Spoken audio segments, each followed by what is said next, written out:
کرێکارانی نەوتی تاقتاقگر بوونەوە و کەم ئەندامانیش داوای هاوتاکردنی موچەکانیانەکەن. سڵاوتان لەبێت. 18 ساڵە خزمەت بە کۆمپانیایەکەکەن و کاری تێدا دەکەن، تەنیا بەنامەیەک هەمویان نێردانەوە بۆ ماڵەوە و دەرکران. ئەوان کرێکارانی کۆمپانیای نەوتی تاقتەقن و ئەمڕۆ گرت بوونەوە و دەڵێن ئەوە وەفاکەتان بوو. ئەمڕۆ 97 کرێکار گرت بوونەوەی ناڕەزایان ئەنجامدا و داوای گەڕانەوەیان بۆ سەرکارەکەیان دەکەن. کرێکارەکان خاوەن ماڵ و خێزاندارن، وەک خۆیان باسییان کرد تەواوی تەمەنیان کارکردن بۆ لەو کێڵگەیە و خۆیان بێبەش کردووە لە دامەزراندن و کارکردن لە شوێنی دیکە و هیچ وەفایەکیان بۆ ئەوان نەبووە و ئەو هەموو ساڵێ کاریان کردووە. شێروان مشیر یەکێک لەو کرێکارانە دەرکراوەیە و بە 1964 وت ئەمە وەفا نەبوو لەگەڵ ئێمە نواندیانون بە بیانووی ئەوەی نەود نەماوە و پێویستیان پێمان نەماوە. ئەگەر نەود نەماوە بۆچی کرێکارە بیانیەکان دەرناکەن کە موچەکەیان چەند هێندەی ئێمەوە وەری دەگرن. ئەوانەی ئۆتۆمبیلیان نێویان بە پاسی نەفەراتی ناوشار هاتوچۆ دەکەن، کرێکەیان لەسەر کەم کرایەوە و لە سبەینەوە بۆ هەرکوێیەک ڕۆشتن تەنها 500 دینار دەدەن.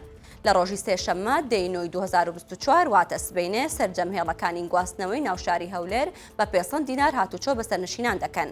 ئەو بڕیارە ئەمڕۆ دووشەممە نۆی 2024 درا لە دوای کۆبوونەوەی گواستنەوەی هەولێر لەگەڵ بەرپرسی هێڵەکانی گواستنەوە. پێشتر ئەو هێڵانە 750 بۆ 1000 دیناریان وەردەگرت لە هەر سەرنشینێک. عەبدولخالق عەلی بەڕێوەبەری گواستنەوە و گەیاندنی هەولێر بە 1964 وت ئەمڕۆ ئێمە و سندیکای گواستنەوە و گەیاندن لە هەولێر لەگەڵ سەرجەم بەرپرسی پاسەکانی هەولێر کۆبووینەوە بۆ ئەوەی بتوانین نرخی کرێی گواستنەوەی پاسەکان دابەزێنین، چونکە 2 ساڵ زیاترە بەهۆی بەرزبوونەوەی نرخی بنزین و گاز نرخی کرێی گواستنەوەی پاسەکان گران بوو.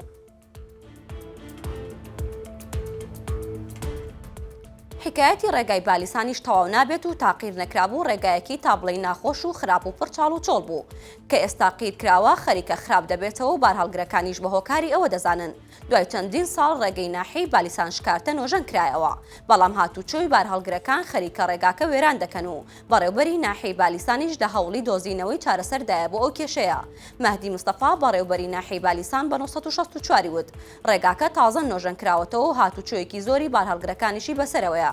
بارهەڵگرەکانیش زۆر بێویژدانن، کێشی زیاد لەوەی بۆیان دابین کراوە هەڵدەگرن و ئەوەش کاریگەری لەسەر ڕێگاکە دەبێت و وا بڕوا دوێران دەبێت.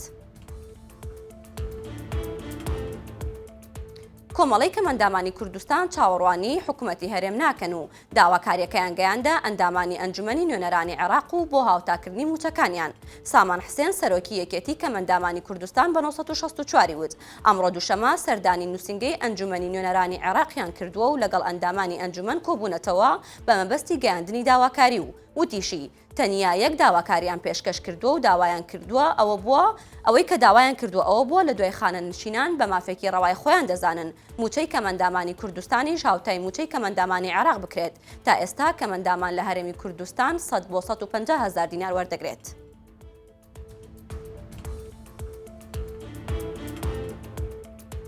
هەواڵەکانم پێشکەشکردن هەر شاد بن.